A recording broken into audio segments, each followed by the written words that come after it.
Do you remember a time when the only way to market your real estate services or your listings was by telephone, the newspaper, direct mail, or even fax machines? If you do, chances are you've been around the real estate industry for quite some time. But fast forward to today, and there are quite literally hundreds of digital channels that you can have a presence on to market your business. And it seems like there's a new shiny digital channel, social media platform, marketing product, mobile app, or technology emerging just about every week that promises more reach, more impressions, more leads, and more everything.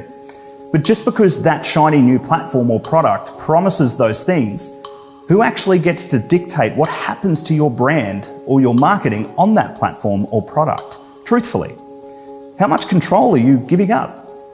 It's an important topic we need to talk about in real estate, and it's exactly what we're going to talk about on this week's video. Stay with us.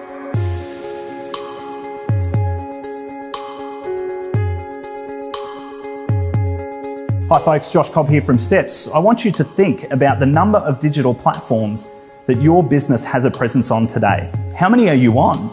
From Facebook to Instagram, all of the portals, ratings and reviews websites, LinkedIn, Twitter, email, messaging apps, SMS, mobile apps, live chat, Facebook Messenger, inquiry apps, and the list goes on. And inside of those platforms or products, how many products or different levels of subscriptions do you have? If you're like most real estate businesses, you probably can't answer that question very quickly. There is so much technology and so many platforms that our businesses exist on today, and that list is growing exponentially every single day. But has it made marketing any easier? Truthfully, I would argue in some ways that it has, because unlike back in the older days when you had to pay the big media guys to reach their audience, you can now reach that same audience yourself on any number of channels for a much lower cost, provided that you know what you're doing. In fact, we know and work with agents and businesses all over the country who are relying far less today on third-party platforms for seller and buyer leads than ever before, simply because they're using digital channels to take their listings and their content to buyers and sellers before buyers and sellers go looking for it on third-party sites. And this is not something you could do before the internet came along in a big way, or certainly not without the help of the big media guys. Social media is important, third-party websites are important, as well as search engines, but it's also important to remember that you don't own any of them. They can change the rules on those platforms whenever they like. They can put up their prices, they can put banner ads on your profile if you don't upgrade to the premium model. They can do all of this, and there's not much that you can do about it. You can complain about it, but that's really not going to help move your business forward now, is it? So what should you do? Well, the first option is to simply just keep doing what you're doing. And when the prices on those platforms or products go up, or when a free service suddenly becomes a paid subscription, you have to find a way to absorb that cost into your business.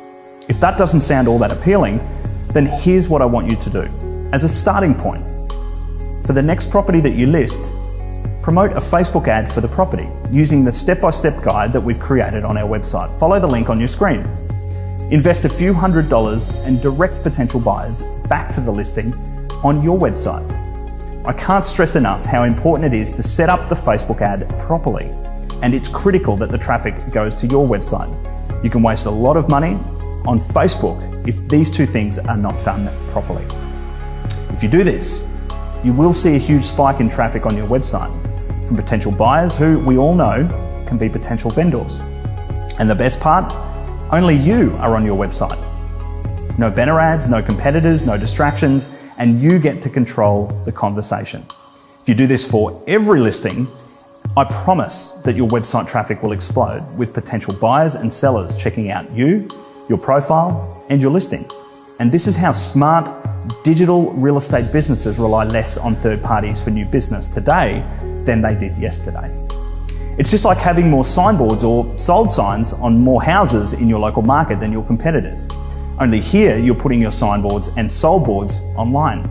And obviously this relates to listings, but the same process applies to your profile and your content. Let your best content live on your website and use the internet, especially social media and email, to amplify that content, to bring people back to the only platform that you control, your website.